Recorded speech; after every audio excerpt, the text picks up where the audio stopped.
तो आज हम बहुत ही इंटरेस्टिंग सब्जेक्ट पढ़ने जा रहे हैं, त्रिकोणमिति की परिचय यानी कि ट्रिगोनोमेट्रिक फंक्शन। आइए इसमें बेहतरीन तरीक़ा से हम पढ़ने जा रहे हैं।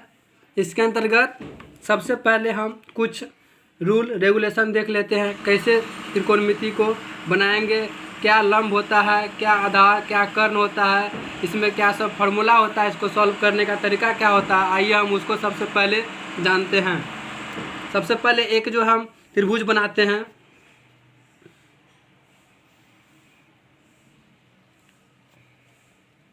ये एक त्रिभुज हो गया जिसको हम इंडिकेट करते हैं ABC। ये परपेंडिकुलर हो गया यानी कि ये लंब, और ये मान लेते हैं आधार। कुछ समय के लिए इसको मान लेते हैं आधार है, और ये बड़ी भुजा को कर्ण मान लेते हैं। लेकिन बुक में या सवाल में दिया हुआ रहेगा एंगल यानी कि कोण दिया हुआ रहेगा, तब हम कैसे जानेंगे जो कोण भुजा आधार होगा, कर्ण होगा, कोण लंब होगा। आइए हम उसको देखते हैं। एक हम और त्रिभुज बनाते हैं। मान लीजिए एक त्रिभुज बनाते हैं। इस त्रिभुज में मान लीजिए ये A हो गया, ये B हो गया और ये C हो गया। मान लीजिए इसमें हमको नहीं पता है कौन लंब होगा, कौन आधार होगा, कौन कर्ण होगा, यानी कि परपेंडिकुलर, बेस और हाइपोटेनियस। तो मान लीजिए कौन दिया हुआ है, कौन हम A मान लेते हैं, कौन A। इसके अनुसार हम पता करेंगे कौन सा भुजा लंब होगा या आधार होगा। और सबसे पहली बात, जो लंबवत रेखा होता है ये 90 डिग्री का होता है। कितना डिग्री का होता है? 90 डिग्री का।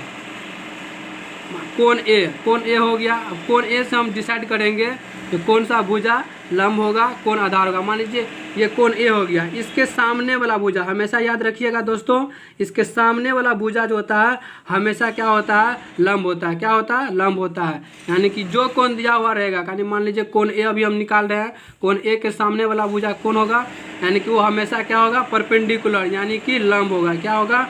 लंब। इसको हम P से डिनोट करते हैं। किससे डिनोट करते हैं? P से। और जो 90 डिग्री का कोण रहेगा यानी कि ये समकोण, इसके सामने वाला भुजा हमेशा क्या होता है? कर्ण होता है। एनी टाइम याद रखिएगा, कोई भी त्रिभुज में अगर 90 डिग्री हो तो 90 डिग्री का सामने वाला भुजा क्या होता है? हमेशा कर्ण होता है। क्या होता है? कर्ण, यानी कि हाइपोटेनियस। इसको हम H से डिनोट करते हैं। किससे डिनोट करते हैं? H से। यानी क्या समझे आप? जो कोण दिया हुआ रहेगा यानी कि कोण A, और इसके सामने वाला भुजा हमेशा क्या होगा? परपेंडिकुलर यानी कि लंब। और जो 90 डिग्री यानी कि जो समकोण, उसके सामने वाला भुजा कौन सा हो जाएगा? कर्ण। और मान लीजिए अब दो को निकल गया तो एक तो हम जानबे करेंगे क्या होगा? आधार होगा। यानी कि दो, एक कर्ण निकल गया और एक लंब, बचा कौन सा? आधार। ये क्या हो जाएगा? आधार हो जाएगा। और यानी कि बेस, इसको किससे डिनोट करेंगे? B से। अब मान लीजिए अब दूसरा त्रिभुज लेते हैं, उसमें दूसरा एंगल लेते हैं, उसके बाद निकालते हैं कौन सा भुजा आधार होगा, कौन सा कर्ण। मान लीजिए एक और हम त्रिभुज लेते हैं। इस त्रिभुज में मान लीजिए ये A हो गया, ये B हो गया और ये C हो गया। ये क्या हो गया? ये 90 डिग्री का कोण हो गया। और अब जानबे करते हैं 90 डिग्री, ये हमेशा क्या होगा? 90 डिग्री के सामने वाला भुजा क्या होगा? हमेशा कर्ण होगा। इतना तो आप जान लीजिए पहले, ये हमेशा याद रखिएगा। 90 डिग्री के सामने वाला भुजा क्या होता है? कर्ण होता है, यानी कि H, हाइपोटेनियस। अब मान लीजिए अब इस त्रिभुज में हम कोण C लेते हैं। क्या लेते हैं? कोण C। अब हम पता करेंगे इसमें कौन सा भुजा लंब होगा, कौन सा आधार होगा। तो आपको हम क्या बताया अभी जस्ट, कोण के सामने वाला भुजा क्या होता है? परपेंडिकुलर। क्या होता है? परपेंडिकुलर। मान लीजिए कोण C है, तो कोण सामने वाला भुजा कौन सा हो जाएगा? AB। कौन सा भुजा हो जाएगा? AB। और ये फिर AB क्या हो जाएगा? परपेंडिकुलर यानी कि लंब। ये क्या हो जाएगा? लंब। और मान लीजिए दो भुजा आ गया तो अब बचा कौन? आधार। ये हो जाएगा आधार। इतना समझ गए दोस्तों? ये क्या हो गया? आधार हो गया। अब त्रिकोणमिति में जो होता है सबसे बेसिक कर्ण, लंब, आधार, इसी पे लगभग में बहुत सारा फार्मूला बनता है। जो आइए हम उसको पहले देखते हैं। सबसे पहले सिंपल फार्मूला देखते हैं। इसमें एक और कंडीशन याद रखिएगा, ये कर्ण जो होता है ना, ये आधार और लंब या लंब और आधार का स्क्वायर का, यानी कि दोनों भुजा से ये क्या होता है? बड़ी होता है। कौन? लंब। और आधार से बड़ा कौन होता है? कर्ण। तो आइए हम पहले देखते हैं कर्ण। एग्जाम में या फार्मूला में बुक में दिया हुआ रहता है आपको निकालने के लिए, कर्ण बराबर क्या होगा, लंब बराबर क्या होगा, आधार बराबर क्या होगा। सबसे बेसिक पहले जो होता है उसको आइए हम देखते हैं। ये हमेशा याद रखिएगा बेसिक। सबसे पहले हम क्या देखते हैं? कर्ण बराबर क्या? कर्ण बराबर यानी कि हाइपोटेनियस, इसको हम किससे डिनोट करते हैं, एस से। किससे, एस से। कर्ण बराबर क्या होता है, लंब का स्क्वायर आधार का स्क्वायर। क्या होता है, लंब का यानी कि दो छोटी भुजाओं के वर्गों का योग, उसका अंडर रूट। तो मान लीजिए हम अंडर रूट कर दिए, और लंब स्क्वायर यानी कि लंब क्या हो गया, लंब स्क्वायर, लंब का स्क्वायर जोड़ आधार का स्क्वायर।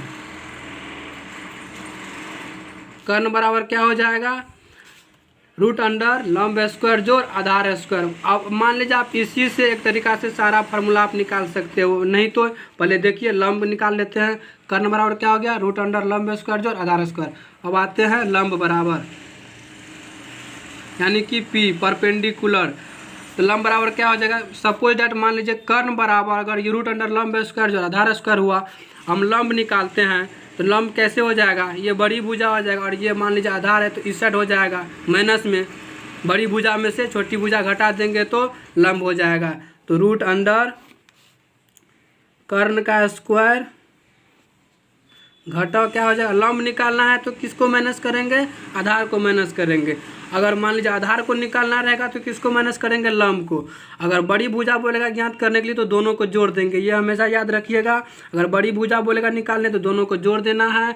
अगर छोटी भुजा बोलेगा निकालने के लिए जो नहीं दिया हुआ रहेगा उसको हम घटा देंगे। ठीक, तो कर्ण का स्क्वायर हो जाएगा, और क्या बचा, आधार, आधार का स्क्वायर हो जाएगा। अब क्या बचा, आधार। तो अब जान ही गए आप, तो आप भी निकाल लीजिएगा अपने से खुद से, यानी कि बेस। तो क्या हो जाएगा, रूट अंडर बड़ी भुजा में से किसको घटाएंगे, आधार। तो आधार निकालना है तो बचा कौन, लंब। लंब को निकाल, लंब घटा देंगे तो कर्ण का स्क्वायर घटा लंब का स्क्वायर। ये आपका सबसे बेसिक फार्मूला हो गया त्रिकोणमिति का। इतना तो आपको हमेशा याद रखना पड़ेगा। कर्ण बराबर क्या होता है, लंब और आधार। अब आइए हम त्रिकोणमिति में जो 6 निष्पत्तियाँ होती हैं, फंक्शन होते हैं, जैसे साइन, कोस, टैन, कोट, कोसेक, सेक, ये 6 होता है, उसके बारे में पढ़ते हैं।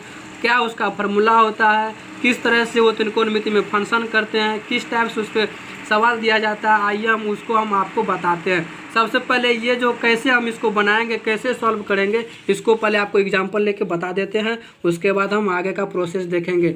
मान लीजिए ये एक त्रिभुज हो गया। कौन सा त्रिभुज, मान लीजिए समकोण त्रिभुज। समकोण त्रिभुज हुआ तो ये क्या हो जाएगा, 90 डिग्री का कोण होगा। और आप जान गए 90 डिग्री का सामने वाला भुजा क्या हो जाएगा, कर्ण हो जाएगा। मान लीजिए हम आपको कर्ण लंब दे दिए आपको 5 सेंटीमीटर, और आधार आपको दे दिए 3 सेंटीमीटर। तो आपको क्या निकालना है, हाइपोटेनियस यानी कि कर्ण निकालना है। आपको हम क्या बताए, कर्ण का फार्मूला, मान लीजिए कर्ण बराबर हम क्या बताए आपको। अब मान लीजिए नाम नहीं देते हैं, लंब को क्या मानते हैं, पी। लंब को क्या डिनोट करते हैं, पी। तो पी का स्क्वायर प्लस बी का स्क्वायर, क्या समझे, यानी कि लंब का स्क्वायर जोड़ आधार स्क्वायर। तो आपको लंब कितना दिया है, 5 सेंटीमीटर। कितना दिया है, 5 सेंटीमीटर। तो 5 का स्क्वायर कर देंगे, और आधार कितना दिया है आपको, 3 सेंटीमीटर। तो 3 का स्क्वायर कर देंगे, और उसके बाद रूट चढ़ा देंगे। अब 5 का स्क्वायर कितना होता है, 25, और 3 का स्क्वायर कितना होता है, 9। कितना होता है, 9। हमारे 25 और 9 को जोड़ देंगे, कितना हो जाएगा, रूट अंडर 34। कितना हो जाएगा, 34, ये हो जाएगा सेंटीमीटर। तो आपको कर्ण कितना निकल गया, 34 सेंटीमीटर। ठीक है, इतना समझ गए। आइए हम आपको एक परपेंडिकुलर का भी निकाल के दिखा देते हैं।